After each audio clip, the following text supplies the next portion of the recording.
Ny fiarahamonim-pirenena ihany koa dia mirotsaka an-tsehatra amin'ny fanentanana ny olom-pirenena avitrika namarina ny anarany mandritra ny fotoana izay andalovan'ny lisam-pifidianana eny anivon'ny fokontany. Ho an'ny KMF Knoe manokana dia tao anatin'ny iray volana izao no efa niditra teny fotony ary mirotsaka an-tsehatra amin'ny fanentanana sy fanabeazana ny olom-pirenena mikasika ny fifidianana.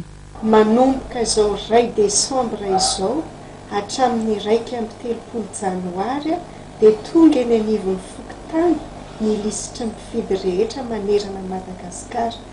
Dia izay zany no anentanana sy anaovana antsoavo ny olom-pirenena mpifidy rehetra mba tonga anamarina sy hijery ny anarany ao anatin'izay lisam-pifidianana izay raha efa voasoratra tao anaty lisitry ny mpifidy izy. Ary ihany koa ho an'ireo izay mbola tsy tafiditra tao anatin'io lisitry ny mpifidy io na indrindra ireo izay vao feno 18 taona dia ampirisihana indrindra ihany koa anatona ny eny anivon'ny fokontany mba hisoratra anarana ao anatin'izay lisam-pifidianana izay, satria ny fisoratana anarana ao anatin'ny lisitry ny mpifidy dia singa fototra lehibe ahafahan'ny olom-pirenena rehetra tsy akanavaka feno 18 taona mandray anjara amin'ny fifidianana izay ho avy eto amin'ny firenena.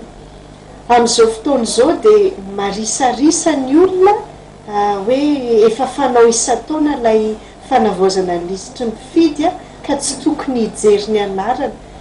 Nefa izay mbola anaovana antsoavo foana ampirisihana ny rehetra hoe aleo isika mandray anjara misoratra eny anivon'ny fokontany ao anaty lisitra na manamarina ihany koa ny anarantsika, satria ny maha olom-pirenena mpifidy ianao dia singa fototra iray lehibe hitondranao sy handraisanao anjara amin'ny fitantanana ny firenena.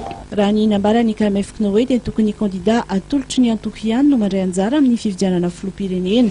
Ny antoko araka ny fanazavana no manana viana mpampandrosoana heveriny hitantanana ny firenena. Anjaran'ny tsirairay araka izany ny manamarina ny anarany ao anatin'ny lisam-pifidianana eny anivon'ireo fokontany misy azy tsirairay mba ahafahana miatrika izany fifidianana izany sy ahafahana mifidy amin'ny koa amin'ny taona 2012 iny.